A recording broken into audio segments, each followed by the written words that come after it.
ನನಗೆ ಪರಿಸ್ಥಿತಿ ಭಾಳ ಗಂಭೀರ ಐತಿ. ನನಗೆ ಯಾರೂ ಸಂಬಂಧಿಕರಾಗಲಿ ಬಂಧು ಬಳಗ ಆಗಲಿ ಯಾರೂ ಇಲ್ಲ ನನಗೆ.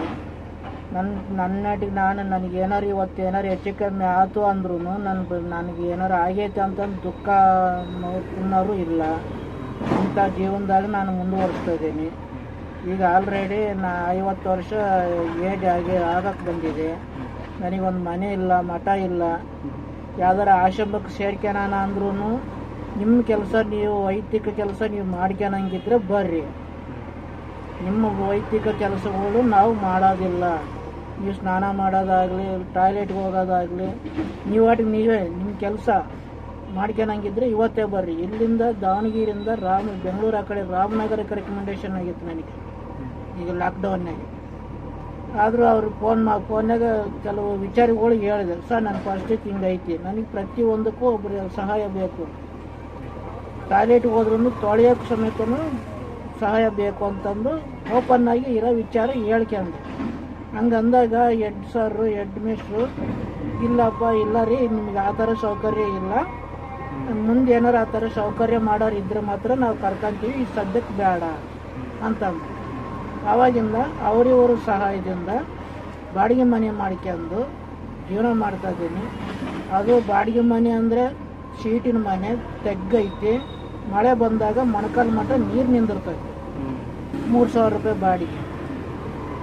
ಸರ್ಕಾರದಿಂದ ಬರ್ತಿರೋದು 1,400.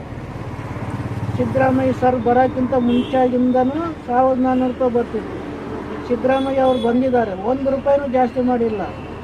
ಆದರೂ ನಾವು ಹ್ಯಾಂಡಿಕ್ಯಾಪ್ಗಳು ಕಣ್ಣಿಗೆ ಕಾಣ್ತಾ ಇಲ್ಲ ಅವರಿಗೆ. ನಮಗೆ ನಮ್ಮ ಕಷ್ಟ ಯಾರಿಗೆ ಹೇಳ್ಕೋಬೇಕು, ಯಾವ ಸರ್ಕಾರಕ್ಕೆ ಹೇಳ್ಕೋಬೇಕು?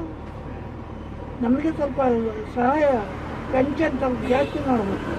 1,400 ರೂಪಾಯಿ ಬರ್ತಾಯಿತ್ತು. ದಿನಕ್ಕೆ ಹೋಟ್ಲಾಗ ಏನಾದ್ರು ಊಟ ಮಾಡಿದೀವಿ ಅಂದ್ರೆ 100 ರೂಪಾಯಿ ಒಂದು ಊಟಕ್ಕೆ ಹೋಗ್ಬಿಡುತ್ತೆ. ಹಂಗೆ ಈ ಪರಿಸ್ಥಿತಿಯಲ್ಲಿ ನಾವು ಮನೆ ಬಾಡಿಗೆ ಕಟ್ಕೊಂಡು ನಮ್ಮ ಆರೋಗ್ಯ ನೋಡ್ಕೊಂಡು ನಾವು ಹೆಂಗೆ ಬದುಕಬೇಕು? ಜೀವನಕ್ಕೆ ಏನಿಲ್ಲರಿ. ಇವತ್ತಿಂದ ಅಷ್ಟೇ ನನ್ನ ಜೀವನ. ನಾಳೆಗೆ ನನಗೇನಾದ್ರೂ ಹೇಳೋರಿಲ್ಲ, ಕೇಳೋರಿಲ್ಲ. ಅಂಗಡಿ ಮಾಡಿ ಎಲ್ಲ ಒಂದು 12 ವರ್ಷ ಆಗೈತೆ.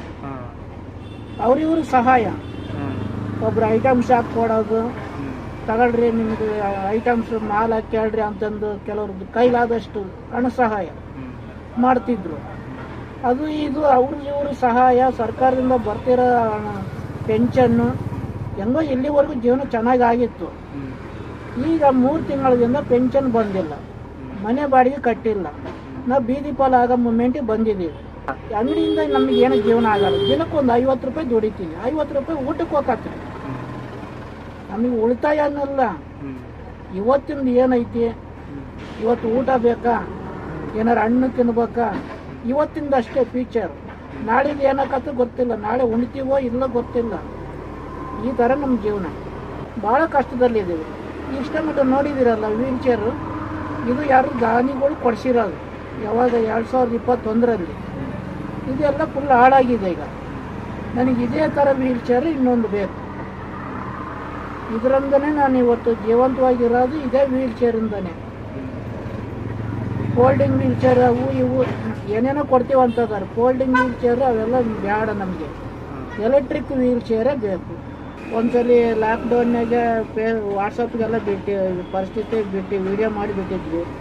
ಆವಾಗ ಇವರು ಉಪೇಂದ್ರ ಸರ್ 10,000 ರೂಪಾಯಿ ಅನುದಾನ ಮಾಡಿದ್ದಾರೆ. ಅದು ಅವಾಗ ನಾನು ಇಲ್ಲೇ ಡೇ ನೈಟು ಅಂಗಡಿ ಒಳಗೆ ಇರ್ತಿದ್ದೆ. ಯಾರು ಡ್ರಿಂಕ್ಸ್ ಮಾಡ್ಕೊಂಬಂದು ರಾತ್ರಿ ಹೊತ್ತು ಬಂದು ಅದು 15,000 ರೂಪಾಯಿ ನಾವು ಉಪೇಂದ್ರ ಅವ್ರು ಕೊಟ್ಟಿರೋದು 10,000 ಮತ್ತು ನನ್ನ ಹತ್ರ ಇರೋದು ಎಲ್ಲ ಸೇರಿ ನನಗೆ ತಲೆ ಹೊಡೆದು ದುಡ್ಡು ಕಸ್ಕೊಂಡು ಓಡೋಗಿದ್ದಾರೆ. ಕಳ್ತನ ಆಗಿತ್ತು. ಮೊನ್ನೆ 15ನೇ ತಾರೀಕು, ಇದೇ ತಿಂಗಳು 15ನೇ ತಾರೀಕು ಡೋರೆಲ್ಲ ಮುರಿದು ಬಿಟ್ಟಿದ್ದಾರೆ.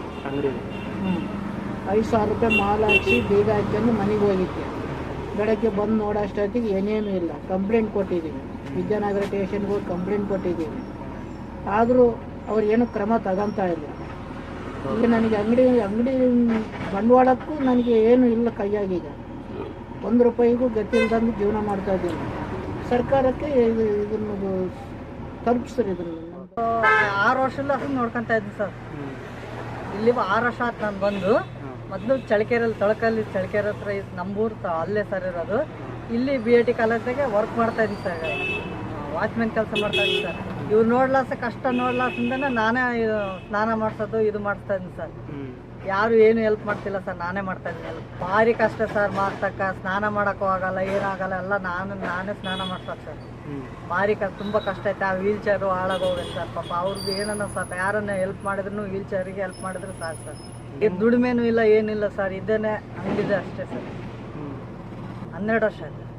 12 ವರ್ಷ ಲಾಸಿಂದ ಹಿಂಗೆ ಸರ್ ಇರೋದು. ನಾನು ಬಂದು 6 ವರ್ಷ ಲಾಸಿಂದ ಇದು ಮಾಡ್ತಾ ಇದ್ದೀನಿ ಸರ್ ಅಷ್ಟೇ. ಸ್ನಾನ ಗಿನ ಎಲ್ಲ ಮಾಡ್ಸೋದು ನಾನೇ ಸರ್. ಮನೆ ಕಸ ಗಿಸ ಎಲ್ಲ ಹೊಡೆಯೋದು ನಾನೇ ಸರ್. ಯಾರಾಗ್ಲಿದ್ರು ನಾನೇ ಸಹಾಯ ಮಾಡ್ತಾ ಇದ್ದೀನಿ ಸರ್. ಹ್ಞೂ ಸರ್, ಹಂಗೆ